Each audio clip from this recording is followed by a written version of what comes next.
City ने 18 साल के मिडफील्डर के लिए 81.3 मिलियन अपफ्रंट पेमेंट की एग्रीमेंट कर ली है लियल के साथ। और अगर आप ऐड ऑन जोड़ो तो ये लगभग 86 मिलियन के आसपास की डील होती है। और इसी के साथ अयूब बुआडी प्रीमियर लीग के सबसे एक्सपेंसिव टीनेजर बन चुके हैं। पर रियल सवाल उसका प्राइस टैग नहीं है, रियल सवाल उसकी एज नहीं है, रियल सवाल ये है कि जब आपने ऑलरेडी एलियट एंडरसन पे 116 मिलियन खर्च करे हुए थे और आपने एंजो फर्नांडिस के लिए 120 मिलियन खर्च करने के लिए आप रेडी हो, तो क्यों आपने एक टीनेजर पे इतना पैसा खर्च किया? क्या बुआडी रॉड्री का डायरेक्ट रिप्लेसमेंट है? क्या बुआडी और एंडरसन साथ में डबल पिवट में खेलने वाले हैं? क्या बुआडी, एंडरसन और फर्नांडिस सेम टाइम पे एक एक ही साथ मिडफील्ड में खेल सकते हैं? अगर ये सारे प्लेयर्स आ गए तो चरकी का क्या होगा? अगर चरकी को राइट में खिलाते हैं तो फोडन का क्या होगा? तो सवाल बहुत सारे हैं दोस्तों, जवाब बहुत कम है। लेकिन आइए कोशिश करते हैं इस वीडियो में एक-एक सवाल को धीरे-धीरे करके उठा करके समझने की, कि सिटी एक्चुअली में करना क्या चाहती है अपनी मिडफील्ड के साथ। तो सबसे पहले एक चीज़ क्लियर कर देते हैं, बुआडी कोई नॉर्मल 18 साल का प्रॉस्पेक्ट नहीं है। उसने लियल के लिए 16 साल की उम्र में ही सीनियर फुटबॉल डेब्यू कर लिया था। 2025-26 सीज़न की माने तो उसने ऑलरेडी 30 अपीयरेंसेस किए थे लियल के लिए। और मोस्ट इम्पोर्टेंटली जस्ट गए हुए वर्ल्ड कप में वो उसने मोरक्को को रिप्रेजेंट किया था। इसमें 6 में से 5 गेम उसने स्टार्ट किए थे और वो काफ़ी इन्फ्लुएंशियल था मोरक्को की उस जर्नी में, जहाँ पर मोरक्को क्वार्टर फाइनल्स तक पहुंची थी। तो सिटी किसी ऐसे प्लेयर को साइन नहीं कर रही है जो सिर्फ पोटेंशियल पे बेस्ड है। बुआडी के पास ऑलरेडी सीनियर फुटबॉल का एक्सपीरियंस है, उसे इंटरनेशनल फुटबॉल का एक्सपीरियंस है, उसे चैंपियंस लीग का एक्सपीरियंस, और उसके पास सबसे इंपॉर्टेंटली वो प्रोफाइल है जो सिटी एक्चुअली में ढूंढ रही है। तो क्या है ये प्रोफाइल? जरा इस पे कुछ बातें कर लेते हैं। बुआडी प्राइमरीली एक नंबर 6 रोल में खेलता है, जो कि डीप पोजीशन होती है मिडफील्ड में।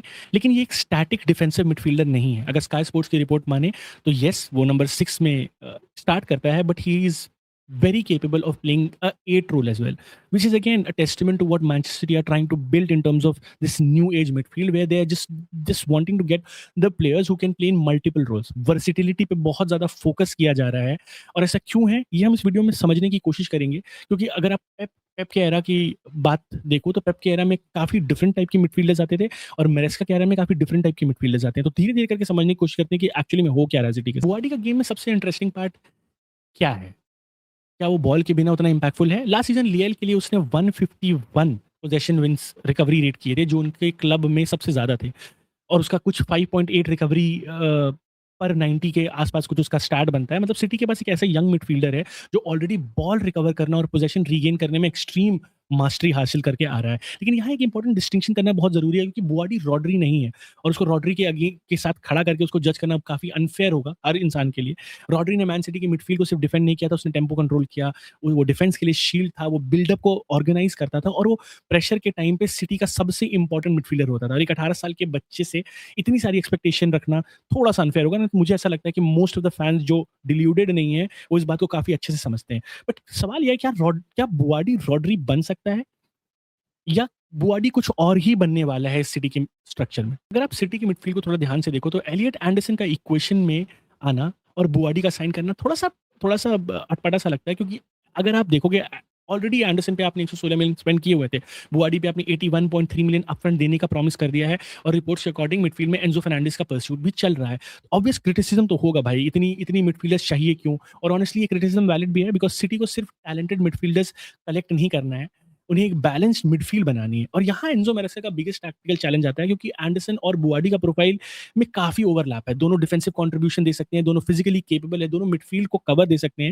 लेकिन एक रोल और एक रिस्पॉन्सिबिलिटी कितनी डिफरेंट होती है, ये समझना बहुत ज़रूरी है। रोल्स और रिस्पॉन्सिबिलिटी कितनी डिफरेंट होगी, ये अभी कंप्लीटली क्लियर नहीं है। और इसी वजह से बुआडी की साइनिंग को इमीडिएटली मास्टर स्ट्रोक डिक्लेयर करना काफ़ी प्रीमेच्योर लगता है मुझे, बिकॉज़ 86 मिलियन का प्लेयर सिर्फ टैलेंटेड होना इनफ नहीं है, उसके लिए कुछ एक रोल भी होना चाहिए आपके पास। तो बुआडी ही क्यों? बुआडी के पास ऐसी क्या चीज़ें हैं जो मैन सिटी ने उसको अपनी प्रायोरिटी साइनिंग बनाई थी? क्योंकि काफ़ी दिनों से हम उनसे लिंक थे और काफ़ी दिनों से ये ट्रांसफ़र पेंडिंग था, तो फाइनली जब ये हुआ तो समझना ज़रूरी है कि बुआडी के पास ऐसी क्या चीज़ें हैं जो शायद वो उसे डिफरेंशिएट करती हैं दूसरे मिडफील्डर से। सबसे पहले अगर बात करें तो बुआडी के पास है एक्सपीरियंस। 18 साल की एज के बावजूद वो ऑलरेडी सीनियर फुटबॉल के एनवायरनमेंट में काफ़ी कंफर्टेबल है। वो डे टू डे बेसिस पे सीनियर टीम के साथ ट्रेन करता था, वो उनके खेलता था इंटरनेशनल लेवल पे, उसका परफॉर्मेंस काफ़ी अच्छे थे। वर्सेटिलिटी दूसरा फैक्टर है, वो सिर्फ एक फिक्स्ड रोल में लॉक्ड इन नहीं होगा। अपसाइड जो मेरे लिए सबसे इंपॉर्टेंट मेट्रिक है किसी भी प्लेयर के लिए, कि भाई आप अपसाइड क्या देखते हो? और सबसे ऑब्वियस चीज़ यही है कि भाई वो सिर्फ अभी 18 साल का है, which exactly matters a lot, क्योंकि आप बहुत सारी चेंजेस कर सकते हो। अभी वो बच छोटा है तो आप उसके गेम में कुछ ट्वीक्स कर सकते हो। He will be quick to understand, he will be quick to learn, and I don't know, maybe he is there for maybe 7-8 years. तो आप हो सकता है कुछ ऐसे ऐसे बंदे पे इन्वेस्ट कर रहे हो जिससे आप बहुत लॉन्ग टर्म देखते हो। शायद आप उसको अपना सेंट्रल फिगर देखते हो alongside Elliot Anderson in terms of this new age midfield that Manchester City are trying to build. सबसे बड़ी इश्यू ये है कि बहुत सारे लोगों को ये गलतफ़हमी है कि ये रॉड्री का डायरेक्ट रिप्लेसमेंट है। मुझे लगता है कि 18 साल को रॉड्री, एक 18 साल के बच्चे को रॉड्री से कंपेयर करना बहुत अनफेयर है, बिकॉज़ सिटी ने रॉड्री को रिप्लेसमेंट नहीं साइन किया है। They have signed another piece in the midfield rebuild. अगर आप देखो तो रॉड्री के डिपार्चर के बाद सिटी को एक सिंगल प्लेयर से सब कुछ रेप्लिकेट करना इम्पॉसिबल है। इंस्टेड रिस्पॉन्सिबिलिटीज डिस्ट्रीब्यूट करना बहुत जरूरी है। एंडरसन फिजिकलिटी और बॉल कैरिंग प्रोवाइड कर सकता है, बुआडी बॉल रिकवरी और डिफेंसिव मोबिलिटी प्रोवाइड कर सकता है, और एक मिडफील्ड प्रोग्रेशन और कंट्रोल प्रोवाइड कर सकते हैं। तो अगर आप टैक्टिकल स्ट्रक्चर की बात करो तो ये प्लेयर्स एक दूसरे को कॉम्प्लीमेंट करेंगे रादर देन एक ही प्लेयर सारा भार उठाए। अब ये थियरी में बहुत सिंपल लगता है, पर एक्चुअली में ये बहुत ही ज्यादा डिफिकल्ट है। इसीलिए रियल टेस्ट बुआडी, एंडरसन, फर्नांडिस का नहीं है, रियल टेस्ट मैरेस्का का है कि यार आपको एक स्टार स्टडेड मिडफील्ड मिल गई है, आपको बेसिकली वो मिडफील्ड मिल गई है जो आप चाहते थे कहीं ना कहीं। और अगर आपको वो मिडफील्डर्स मिल चुके हैं तो पॉइंट ये है कि क्या आप जो 10 साल से सिटी का जो ट्रेंड है, जो रीजन था जिसकी वजह से सिटी इतनी डोमिनेंट थी, उनका मिडफील्ड, क्योंकि उनके पास एक अजीब सी नुआंस्ड मिडफील्ड थी, right from the Pellegrini era. अगर आप देखो या उसके पहले भी आप जाओ मैंचीनी एरा में भी, तो सिटी की सबसे स्ट्रेंथ उनकी मिडफील्ड ही रही है। फिर चाहे वो याया टूरे हो, चाहे वो फर्नांडिन्हो हो, चाहे वो डेविड सिल्वा हो, फिर चाहे केविन हो, गुंडो हो, रॉड्री हो, आप किसी का भी नाम ले लो, बर्नार्डो इनफैक्ट। तो इन सब के बारे में एक जो कॉमन थीम आपको नज़र आएगी वो है कि इन ये सारे के सारे काफ़ी इंटेलिजेंट मिडफील्डर्स थे। ये सारे के सारे इतने इतने ब्रिलियंट माइंड्स थे फुटबॉल के कि they understood football very differently to any other. इनमें से कुछ फिजिकलिटी नहीं थी। अगर आप डेविड की बात करो, बर्नार्डो की बात करो, तो उनके पास उतनी कुछ फिजिकलिटी नहीं थी। लेकिन still they dominated football for so long. Why? Because they were very intelligent. इस सिटी की मिडफील्ड में जो एक स्लाइटली चेंज मुझे दिखता है वो ये है कि ये टीम थोड़ी ज़्यादा वर्सेटाइल है। ये टीम थोड़ा ज़्यादा फिजिकलिटी पे बेस्ड है। ये मिडफील्ड थोड़ी ज़्यादा डायरेक्टनेस पे बेस्ड है। Rather than controlling games, they really want to create chaos। क्योंकि अगर आप देखो एंडरसन भी काफ़ी डायरेक्ट है, बुआडी भी काफ़ी डायरेक्ट है, और एन्जो फर्नांडिस तो शायद डायरेक्टनेस का सबसे बड़ा एग्जाम्पल है।